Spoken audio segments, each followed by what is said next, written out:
Bonjour à tous et bienvenue dans notre émission. Je m'appelle Stéphanie Mani, je suis la bergère de Talita Koumi de Goma. Je suis aussi la présentatrice de cette émission. Aujourd'hui, nous allons parler d'un sujet très important qui concerne les femmes et les relations avec Dieu. Est-ce que c'est possible de servir Dieu est-ce que c'est possible de réaliser ses rêves tout en restant fidèle à Dieu? Est-ce que c'est possible de garder sa vie de prière tout en travaillant, tout en accomplissant ce qu'on veut accomplir? Est-ce que c'est possible? Parce que plusieurs femmes, ce n'est même pas seulement les femmes, mais plusieurs personnes n'arrivent même pas à jongler entre le travail, entre les responsabilités familiales, entre leurs études, entre le rêve, les ambitions, tout ça. Et aujourd'hui, pour mieux comprendre ce sujet, nous recevons une invitée. Je vais la laisser la place, elle va se présenter. Bienvenue ma soeur. Bonjour à tout le monde, mon nom est Darlene Bunda, je suis licenciée en communication pour le développement. Merci. Merci d'avoir accepté tout d'abord notre invitation. Nous nous sentons très honorés par ta présence. Et je vais passer à la première question. Une femme chrétienne peut-elle poursuivre ses rêves tout en servant Dieu? Est-ce que c'est possible qu'une femme poursuive ses rêves tout en restant connectée à Dieu? Oui, une femme peut poursuivre ses rêves en restant connectée à Dieu. Parce que nous ne sommes pas seulement appelés à servir Dieu, nous sommes aussi appelés à faire des carrières, à entreprendre, à bâtir aussi quelque chose, tel que la Bible aussi égorge d'exemples de femmes qui ont eu un impact majeur dans leur génération, Esther, Deborah, etc. Et leur aspiration et foi ne sont pas incompatibles, ça se complète. Ça se complète comment? On doit se soumettre en tant que jeune chrétienne à prier pour ce que nous voulons faire, à introduire Dieu dans nos projets pour que ça marche. Mais aussi, nous avons l'obligation là d'être obéissantes parce que c'est en obéissant qu'on reçoit assez de choses chez Dieu. Merci beaucoup, Madame Darlene, pour cette orientation. Oui, il est possible de rester fidèle à Dieu tout en faisant ses ambitions, tout en accomplissant ce qu'on veut accomplir. Parce que servir Dieu ne signifie pas tout laisser, tout abandonner. Non. On peut servir Dieu tout en gardant l'équilibre. On peut servir Dieu tout en étudiant. On peut servir Dieu tout en accomplissant ses rêves. Servir Dieu ne signifie pas mettre de côté ses projets. Servir Dieu ne signifie pas mettre de côté ses ambitions, ses rêves, ses objectifs. Non. Parce que lorsque nos rêves sont alignés avec la volonté de Dieu, ils peuvent devenir aussi un moyen de glorifier Dieu tout en d'impacter les autres. L'important est que Dieu reste à la première place. L'important seulement est que de placer Dieu dans tout ce que nous faisons. Que ce soit dans les études, que nous plaçons Dieu à la première position, que ce soit dans le travail, que Dieu soit toujours au centre de tout ce que nous faisons. Mais nous ne pouvons pas écarter nos projets, nos ambitions parce qu'on veut servir Dieu. Et je vais passer à la deuxième question. Comment savoir si un rêve vient de Dieu ou simplement de nos propres désirs? Merci pour la question. On doit se poser des questions. Et vraiment, cela glorifie Dieu? Ou seulement mon ego? En se posant ces questions, tu dois d'abord te dire, en commençant, je viens d'introduire Dieu dans mes projets.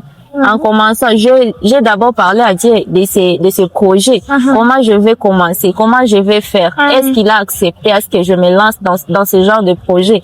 Est-ce qu'il est au centre de ces projets? Ce sont des questions à se poser pour que ça puisse marcher. Merci beaucoup pour cette précision parce que le discernement est très essentiel lorsque on conçoit on est là en train de concevoir des projets. On doit d'abord discerner un rêve qui vient de Dieu et ce qui n'est pas en accord avec sa parole. Parce qu'un rêve qui vient de Dieu, toujours ça produit la paix, ça produit la tranquillité. Ça ne peut pas nous écarter de la volonté de Dieu. Un rêve qui vient de Dieu ne peut pas nous écarter de l'œuvre de Dieu. On peut avoir les rêves là, on peut avoir un projet en tête, mais que ces projets-là ne nous écartent pas de Dieu. Il est aussi important de prier et de chercher la direction divine et la direction aussi du Saint-Esprit. Si possible, de demander aussi des conseils à des personnes qui nous ont précédés dans ce qu'on veut faire. On peut aussi demander des arguments que ces personnes-là nous orientent dans les idées qu'on a en tête. Alors, y a-t-il parfois un conflit Y a-t-il parfois un conflit entre ambition personnelle et l'appel de Dieu? Oui, il y a des conflits parce que dans la vie, nous voulons seulement aller trop vite. Nous voulons faire nos désirs au lieu d'attendre à ce que Dieu nous guide. Nous avançons vite et deux fois nous nous perdons parce que nous avons laissé le chemin que Dieu a tracé pour nous et suivre notre chemin. Et cela ne l'honore pas. C'est pourquoi dans le chemin, il est trop difficile d'avancer parce que nous avons d'abord déraillé ce que nous sommes permis à faire. D'accord. Dans ces cas-là, on doit laisser Dieu réorienter nos projets. On doit laisser la place à Dieu de diriger nos projets, que Dieu lui-même puisse nous donner une bonne orientation. Comment garder l'équilibre entre vie spirituelle, vie personnelle et projet? Comment garder l'équilibre? Et pour garder l'équilibre, je sais que c'est toujours Dieu qui nous guide et c'est Dieu qui est au centre. Pour garder l'équilibre, on doit toujours lui demander comment je vais faire, comment je vais organiser mes journées, soit en disant je vais faire ceci aujourd'hui et laisser ceci aujourd'hui.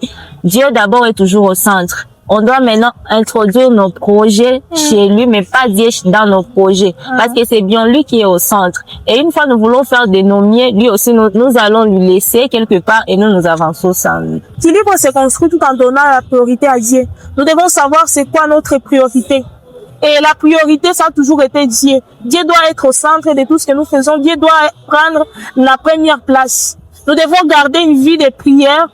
Une vie de prière qui est vraiment permanente. Nous devons aussi avoir une vie de méditation. Nous devons méditer la parole de Dieu parce qu'il est difficile de se conduire nous-mêmes si nous ne sommes pas vraiment conduits selon les Écritures, selon la parole de Dieu.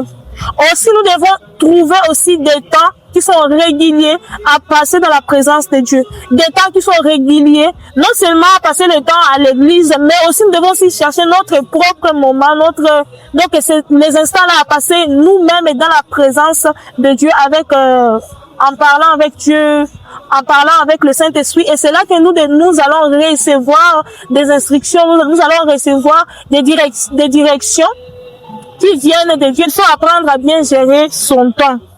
Fixer des priorités. On doit se fixer des priorités et accepter qu'on ne peut pas tout faire.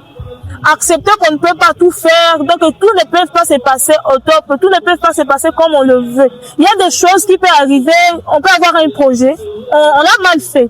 On ne doit pas se blâmer parce qu'on a fait quelque chose. On n'a pas bien fait cette chose. Parce qu'on peut pas avoir 3 choses à faire, 4 choses à faire et s'attendre à ce que toutes ces choses-là se passent vraiment comme on le voulait. Et sur ce, je vais passer à la question suivante.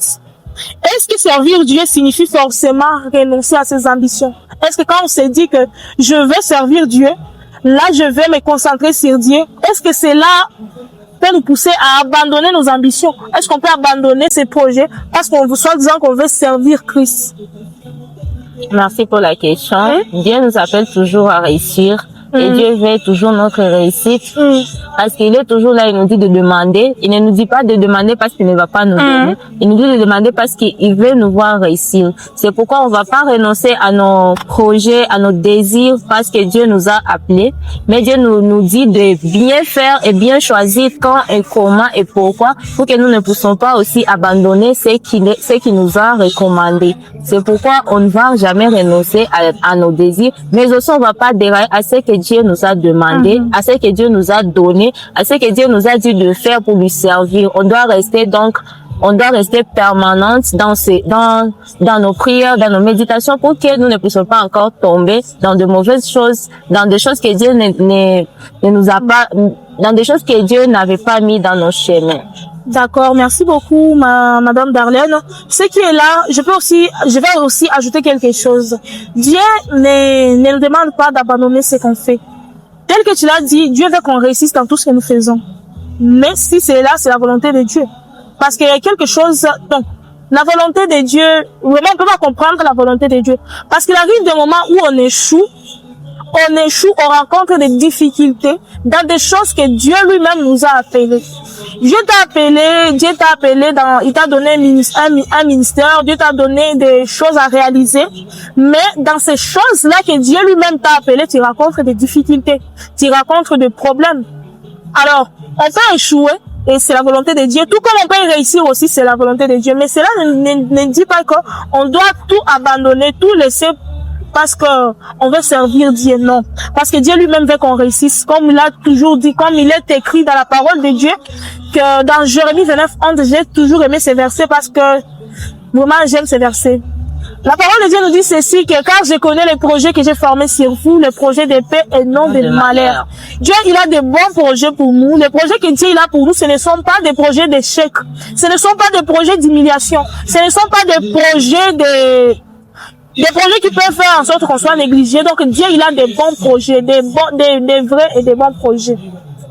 C'est pourquoi nous devons vraiment comprendre qu'on peut réussir, qu'on peut échouer, qu'on peut continuer qu'on peut avancer avec Dieu tout en gardant ses projets. Sur ce, je vais passer à la question suivante. Quel conseil donneriez-vous à une jeune femme qui se sent vraiment tiraillée entre ses rêves et sa foi, à une femme qui ressent vraiment une pression entre sa foi et ses rêves. Et ça sera notre dernière question et nous serons en train de clôturer notre émission. Merci pour la question. Les conseils que je peux donner à cette femme qui se sent vraiment trop menacée par ses rêves et laisser Dieu, je dirais que elle doit se mettre à prier, la méditation et aussi la prière, parce que ce sont des alliés là, ce sont donc de meilleurs alliés qui nous laissent à ce que nous ne puissions pas dérailler dans nos chemins. Une fois que tu es en prière, tu vas apprendre, je vais faire ceci. Une fois que tu es en méditation, tu vas te conseiller toi-même. Donc personne ne va venir te conseiller quand toi-même tu es en méditation, quand toi-même tu es en prière. C'est ces conseils-là dont je peux donner à une fille qui veut. Ok, c'est que moi aussi je peux aussi ajouter, je dirais de ne pas avoir peur de se confier à Dieu. Le problème est que nous, les chrétiens, on est là, on se dit dans nos têtes qu'il y a des choses qu'on peut dire à Dieu et des choses qu'on ne peut pas dire à Dieu. Pourtant, on doit tout dire à Dieu. Même des petites choses là qu'on pense que ça n'a pas d'importance, ça a de l'importance. Vu que ce n'est pas toi qui as mis ces choses dans ta tête, ce n'est pas toi. Et ça peut être le Saint-Esprit qui a mis ces choses en toi, mais toi tu prends ça à la légère et dire que ça je ne peux pas dire à Dieu, ça je ne peux pas, ça je peux dire, ça je ne peux pas. Ce n'est pas vraiment bien. C'est qu'on doit vraiment trouver un moment où on parle à Dieu, on échange avec Dieu. On ne doit pas avoir peur de s'exprimer avec son Créateur.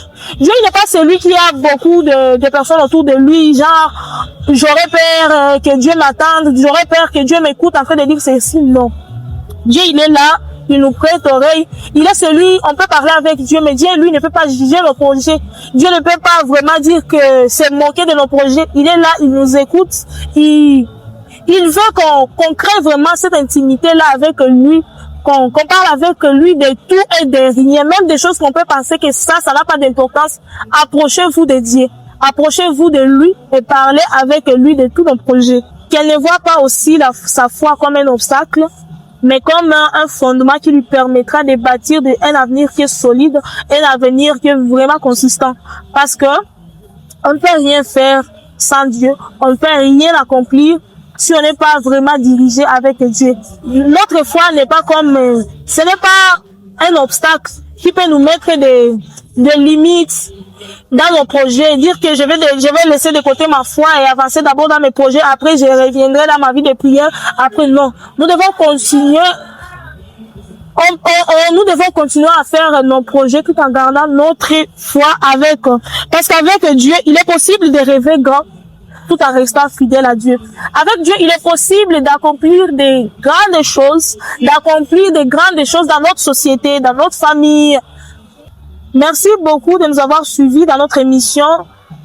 Nous retenons aujourd'hui que la femme, elle n'a pas à choisir entre ses rêves.